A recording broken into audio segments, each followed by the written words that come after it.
After 22 years at the helm of the University of Lowell hockey team, Coach Bill Riley will hang up his skates and whistle after this year. He boasts a formidable record, which includes 4 ECAC Division II East titles and 3 NCAA Division II crowns. He has been named Coach of the Year 5 times in his collegiate hockey career. His dedication was and is propelled by his love for the game. Well, I started playing hockey. I started skating at about 3.5 years old when my father was up at Dartmouth College. He came back from the war and played 2 years up there. And I used to go back, remember the alumni games, and played a lot of hockey on the ponds. My Uncle Jack was an assistant, the head coach at West Point, and then went on in '60 to win the first gold medal. And sort of just picked it up by osmosis, really. It was a big part of our life. In 1969, as head football trainer at Lehigh, he was offered the job of head trainer and hockey coach at Lowell. It just, you know, when I first took the job here, I took it with the agreement that we would keep the budget under $6,000. And being young and naive at the time, I felt that we could keep it at $6,000 because my budget at Lehigh was $3,000. And certainly in the early years, you know, we struggled. We played outdoors. We practiced outdoors. We played our games indoors.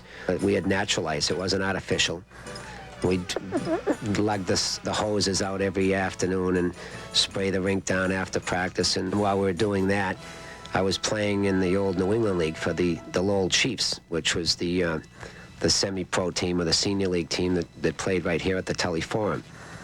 So there was some long nights, long days. But it was all, you know, we were young enough and enthusiastic enough and got enough energy to put in 15, 16-hour days and enjoy it. I started playing hockey at the University of Lowell when it was Lowell Tech back in 1967.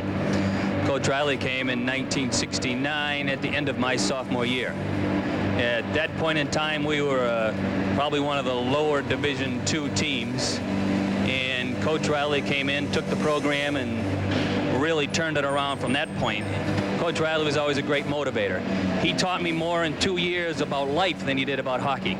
You know, he's a father figure to the kids around here. He was a father figure to me, even though he was only about 3 years older than me. It wasn't for Coach Riley's hard efforts during those years, especially the 71 to 75 years when he got this all going.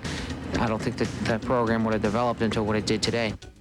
In 1975, the Lowell Tech Terriers became the University of Lowell Chiefs, and this new team with its new name was destined for glory days. It was at this point that Coach Riley geared up the recruits and discovered the unknown Craig McTavish.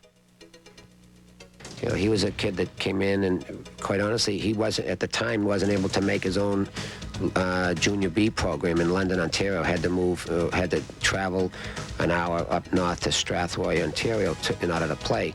But I don't know what it was. You know, he looked like a pretty darn good hockey player when I had the opportunity to see him play. And certainly Craig McTavish had a lot to do with bringing other great players in. McTavish performed up and beyond Riley's dreams and led the Chiefs to their first NCAA championship. We had what I thought was a great hockey team back there, and we didn't have too much trouble winning it that year, and a very successful season for us. And I just wish that we might have had a chance to play against some of the Division I teams back there. But he assembled a great team, and it was a tough school to recruit to, but everybody wanted to go up and play for Billy Riley. Lowell Chiefs would finally get a home rink of their own in 1981, namely Joe Tully Forum, as well as earn 2 more NCAA crowns. But it wasn't really until 2 years later that Riley and the Chiefs were given the respect that they deserved. I don't think a lot of people around here realize it, but up in Canada, especially Western Canada where I live now, it put that college on the map, really, because hockey's so big up there, and without Division I hockey, nobody would hear of, let alone want to attend the University of Lowell. And because it's in Division I, everyone knows University of Lowell up there and respects it. After a year as an independent, Lowell became a member of Hockey East. Riley guided his team to the Final Four for 4 seasons in a row. The University of Lowell is the only team to have done so in each of the first 4 years. And although the Chiefs have struggled lately, Bill Riley, as a coach, never lets up.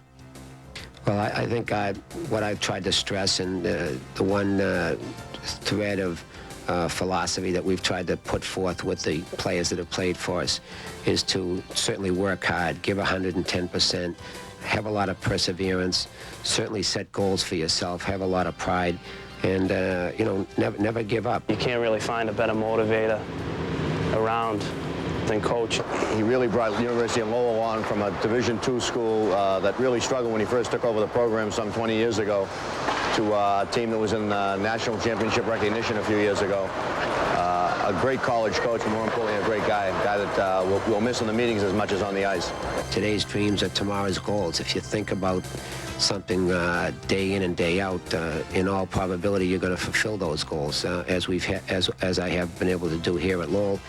And you know, now I'm looking forward to maybe sitting back in the easy chair for a couple of months and recharging, and maybe setting some new goals for myself, and you know, maybe hopefully some of these things will you know, come to reality in hockey. And if they're not in hockey, then certainly they're going to be something that interests me and, you know, continues to get me up in the morning and maybe work 14 hours a day.